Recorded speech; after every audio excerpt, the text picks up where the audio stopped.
दोस्तों अस्सलाम वालेकुम, कैसे आप लोग। मैं उम्मीद करता हूं कि आप लोग मस्त होंगे, स्वस्थ होंगे। तो दोस्तों आज का वीडियो बहुत ज़्यादा इंटरेस्टिंग होने वाला है, तो वीडियो को लास्ट तक देखना दोस्तों, वीडियो को स्किप मत करना। तो दोस्तों आज का टाइटल है कि 10 निशानियाँ इंसानों में पाया जाता है। चलो तो वीडियो को देखते हैं लास्ट तक।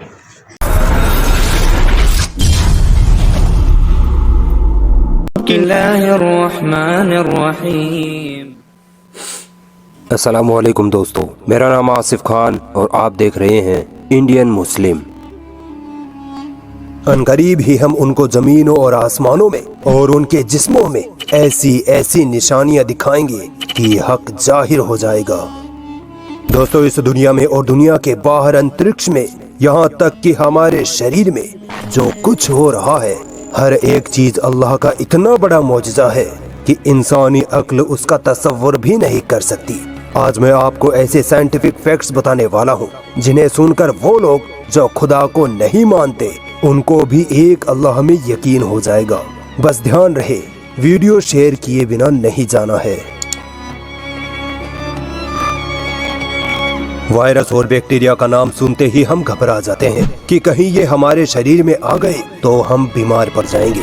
मगर हैरान करने वाली बात है कि हमारी स्किन पर अरबों खरबों की तादाद में वायरस और बैक्टीरिया हर वक्त चिपके रहते हैं। यहाँ तक कि हमारे पेट में भी बैक्टीरिया होते हैं, फिर भी हम बीमार नहीं पड़ते। आखिर किसने इन माइक्रोब्स को कह रखा है कि तुम्हें इंसानी शरीर को नुकसान नहीं पहुँचाना है। हमारा शरीर अपने इम्यून सिस्टम की मदद से बीमारी वाले वायरस और बैक्टीरियाज को खत्म कर देता है। अगर ये इम्यून सिस्टम ना होता तो आज एक भी इंसान, यहाँ तक कि जानवर भी जिंदा नहीं होते। आखिर कौन है जिसने हमारे शरीर में ऐसा सिस्टम बनाया? दोस्तों हमारे पेट में खाना पचाने के लिए HCl नाम का एसिड पाया जाता है। ये एसिड इतना खतरनाक होता है कि हड्डी, दांत, यहाँ तक कि रेजर ब्लेड तक को गला सकता है। सोचिए हमारे पेट में होने के बावजूद ये एसिड हमें नुकसान क्यों नहीं पहुंचा पाता? कौन है जिसने हमारे पेट में इतनी खतरनाक चीज को रखकर भी हमारी हिफाजत कर रहा है? आप इस बात पर गौर क्यों नहीं करते कि हम रोज कई तरह की चीजें खाते हैं? आखिर हमारा शरीर ये कैसे पता लगा लेता है कि कौन सी चीज शरीर के लिए फायदेमंद है और कौन सी नुकसानदेह? जब हम कुछ खाते हैं तो हमारा शरीर भोजन की हर एक चीज को अलग अलग कर देता है। प्रोटीन अलग, कार्ब्स अलग, फैट फाइबर अलग और अपशिष्ट पदार्थ अलग। जो चीज शरीर के लिए फायदेमंद है शरीर उसे रख लेता है और जो नुकसानदेह हो उसे मल के रूप में बाहर निकाल देता है। सोचो इतना कॉम्प्लिकेटेड, इतना जबरदस्त सिस्टम क्या अपने आप बन गया? क्या इसका कंट्रोल करने वाला कोई नहीं? दोस्तों इस बात पर गौर करिए कि हमारा खाना गले के जरिए शरीर में जाता है, पानी भी गले के जरिए जाता है, सांस भी गले से ही होकर जाती है। रास्ता एक होने के बावजूद कौन ये डिसाइड करता है कि खाना पेट में जाकर पचेगा, पानी किडनी में जाकर फिल्टर होगा और सांस फेफड़ों में जाएगी?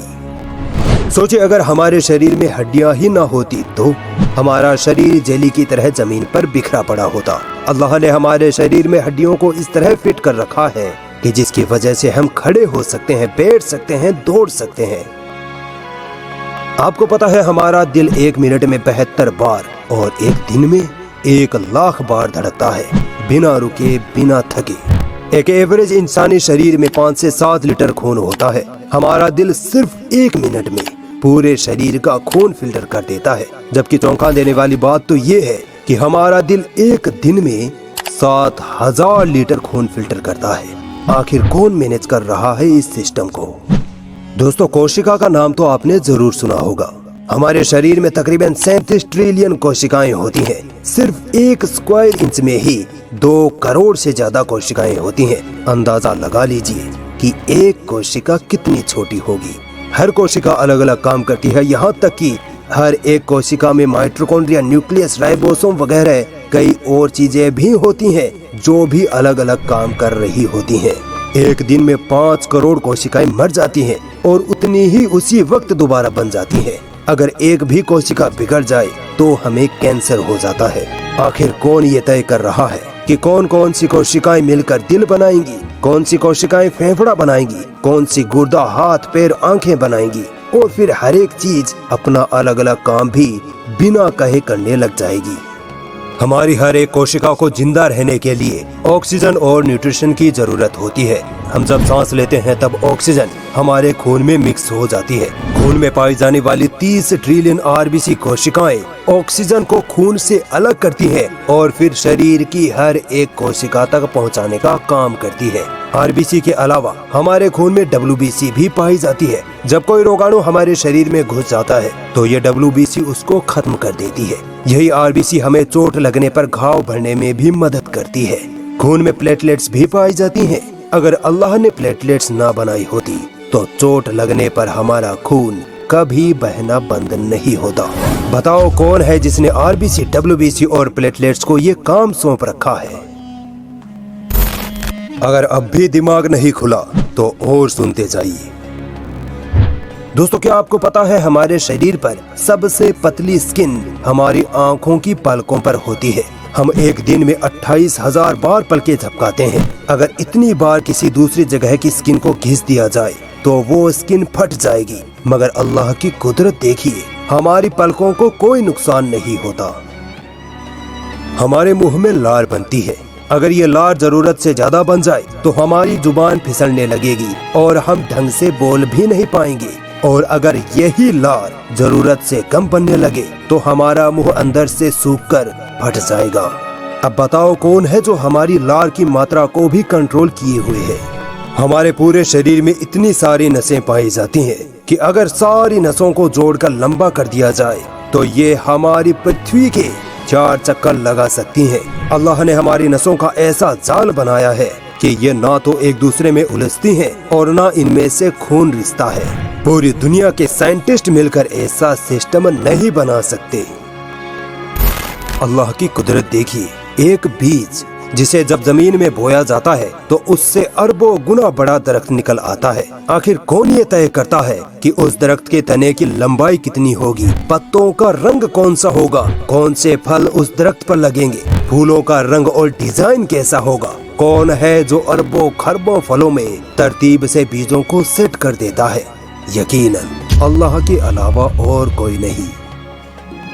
साइंस कहती है कि एक आदमी औरत के शरीर में तकरीबन 1 अरब स्पर्म्स दाखिल करता है, जिनमें से सिर्फ 1 या 2 ही औरत के अंडे तक पहुंच पाते हैं और फिर बच्चा बनता है। एक बार औरत का एग फर्टिलाइज हो जाए तो उसके बाद कितने भी स्पर्म्स दाखिल कर दिए जाएं, वो किसी काम के नहीं होंगे। आखिर कौन ये डिसाइड करता है कि अरबों स्पर्म्स में से सिर्फ 1 या 2 ही औरत के अंडे को फर्टिलाइज करेंगे? आखिर कौन है जो ये डिसाइड करता है कि माँ की छाती में दूध तभी बनेगा जब उसे बच्चा पैदा होगा? आखिर कौन है जो एक इंसान को बिना सांस के 9 महीनों तक माँ के पेट में जिंदा रखता है? यकीनन ये सब हम सब का रब अल्लाह ही करता है। तो बताओ तुम अपने रब की किन किन निशानियों को झुटलाओगे? अगर आप ये वीडियो एक बार